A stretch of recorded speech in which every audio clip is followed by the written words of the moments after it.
Hi everybody, and welcome to this, our second event for 2024 for the Gender Equity Network.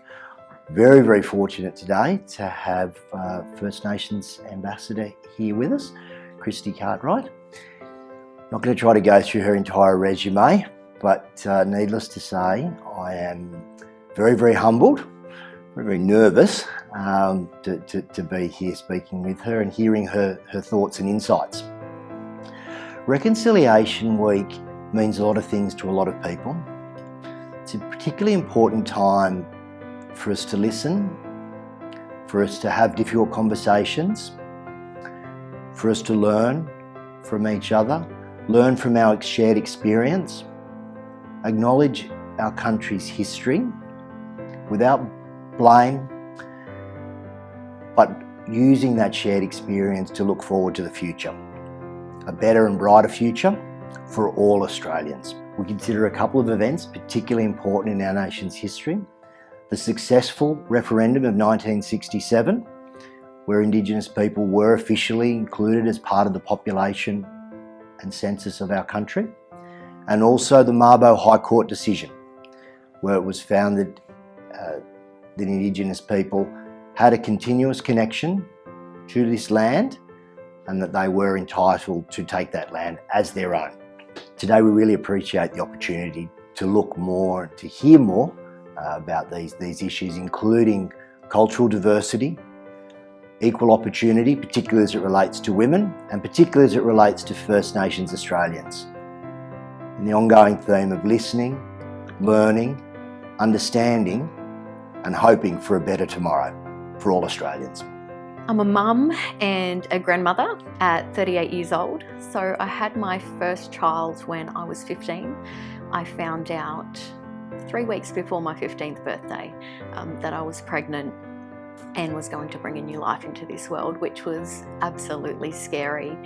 I had grown up knowing nothing but poverty and all that comes with poverty. That includes all aspects of violence, domestic violence, sexual violence, substance abuse, and just most days not even knowing where my next meal was going to come from.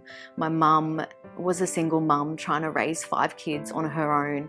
Our father had left when we were all quite young due to that domestic violence. So obviously, being so young myself, it was absolutely terrifying, because the last thing I wanted was for my child to be exposed to the environments that I had grown up with.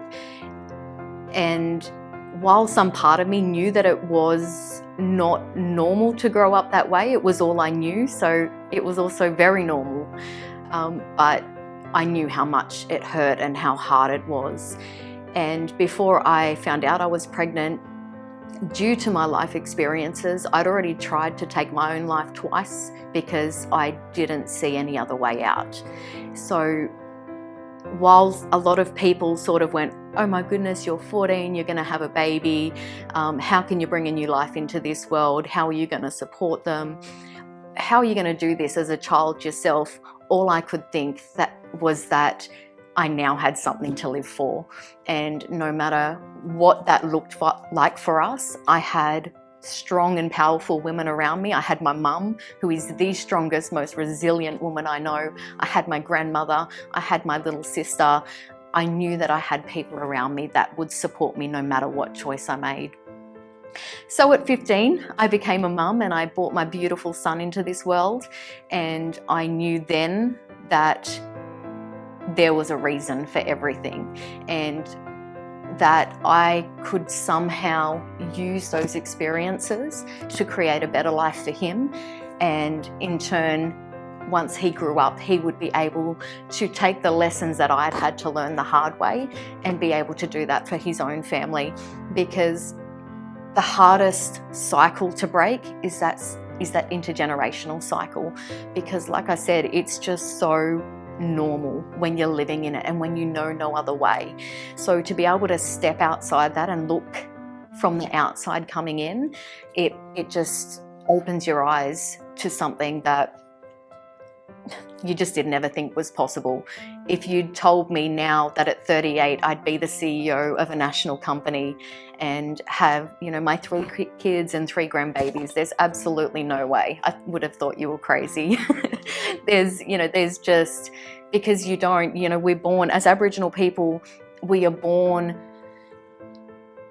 and told not to expect anything. So I feel like the best way I can explain it is that there's sort of 2 worlds. So when I was growing up, it was very much that you are here in this box and that's all you're entitled to. Don't step outside it, because nothing outside of that is made for you. You're not entitled to it, you don't deserve it, you're never gonna get it. So very early on, we just don't hope or dream, because we don't know that there's something else out there. And it's probably been the most difficult part of my journey, is learning to walk in those 2 worlds and to be able to accept that there are things out there for us. As Indigenous women, we are so powerful in our own right, and we don't often see ourselves as leaders. We don't see ourselves as matriarchs and knowledge keepers, and often the people that hold our whole entire family groups and extended social groups together. But over the last 20 years, I have learnt that that's exactly what we are as women. And that's not from my own experiences, that's from watching other women's experiences and seeing how they grow and how they come into their own. And you can provide all of the services, all of the resources, all of the wraparound support you like, but until, as women, we're able to take ownership and shift our mindset, that is the hardest step to take. It's really, really difficult when you have a wall up that tells you you're not going to push past that wall to actually do anything. And once we can start to think like that, we're then able to pass that down to our kids and to our sisters and our grandmothers and our mothers. And they are able to take the first step in their journey and see where that takes them. So Real Futures is a majority Aboriginal-owned company that was started up in Kempsey on the mid-north coast 12 years ago. And we started as a company called Pathways to the Pilbara, which was creating entry-level mine site opportunities for Aboriginal and Torres Strait Islander people. So we were training them up and flying them from the east coast over to the west into very high-paying opportunities, which was just unseen and unheard of in Kempsey. If you know where Kempsey is or have heard much about it, it's a very low socio-economic area, very high Aboriginal population, and often is on the news for all the wrong things, not the good that happens in that community and the amazing people that live there. So that in itself created a whole another level, I guess, of economic participation for people in the Kempsey community and throughout New South Wales as we grew, because people just did not know that it was possible to go out and obtain jobs like that and earn really, really good money, because often, like me, people didn't finish school, they had very little education or too much education. And a lot of people say, how can you have too much education? But Aboriginal people, in my experience, we're the most trained people out there. People come in and let's do this course, let's do this course. And you end up doing courses on 50 different things, but you have no experience. So employers don't want to hire you. And so it creates another cycle. So giving these people the opportunity to train for a guaranteed job in an amazing industry that would then allow them to diversify their skills and bring them home. FIFO isn't for everybody, it's a tough lifestyle, was just a real eye-opener and massive opportunity for Aboriginal people in Kempsey. So we worked and done Pathways to the Pilbara for a couple of years. The mining boom died down around 2014, so we as an organisation had to diversify as well and look at other ways that we could help people in our local communities. And that's when Real Futures was born, and we secured a government contract called the Vocational Training and Employment Centres contract, which allowed us to expand out of Kempsey, down into the Hunter, down into Western Sydney, all the way up to the Tweed border, and eventually over to Western Australia as well. So we were obviously had a much larger footprint and much larger opportunity to help Aboriginal people. So Real Futures is around investing in Aboriginal people, creating community and workplace role models, and showing people that we as Aboriginal people are not what stereotypes often tell the wider Australian that we are. We're so much more than that. And what we've learned along the way is you should never underestimate personality and potential. It doesn't matter what's on a piece of paper. It doesn't matter how little or how much is on a piece of paper. It's about someone's aspirations and what they want to achieve in life. And when given the opportunity to do that, what they can then run with, basically, I guess, to make it their own.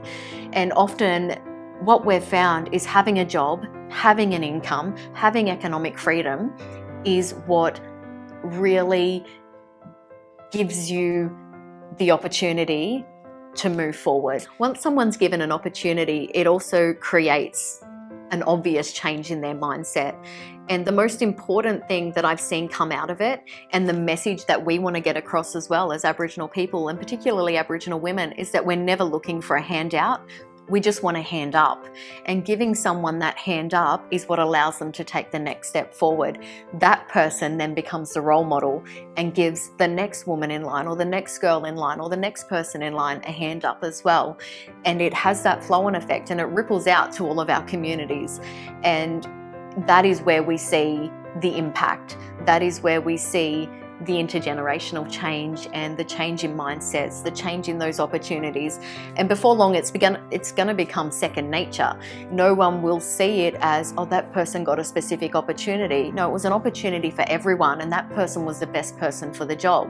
That's what we want to achieve out of reconciliation, out of gender equality, around just having an equal seat at the table is what is so important.